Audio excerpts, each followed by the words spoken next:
Hi, my name is Ronak Patel, and I'm a board-certified orthopedic surgeon specializing in knee and shoulder injuries in patients of all ages. In this video, I'm going to talk to you about arthroscopic rotator cuff repair.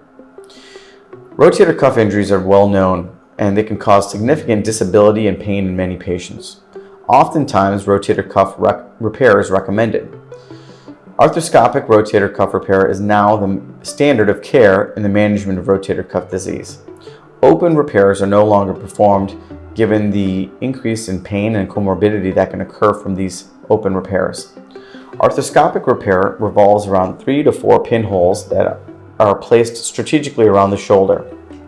This allows us to have access to the rotator cuff tendon that's torn so that can be repaired back down to the bone. Typically, surgery is roughly 1 to 1.5 hours depending on the size of the tear. In this surgery, we place anchors, which are usually plastic and not visible on X-ray or MRI, into the bone, and then use the sutures from that anchor to reattach the rotator cuff. Once the rotator cuff is repaired down to the bone, the patient is woken up from anesthesia and placed in a sling. You are in the sling typically for 4 to 6 weeks, depending on the type of tear, and then we'll begin gradual range of motion. After the initial 6-week period, more aggressive range of motion is initiated and then strengthening is initiated.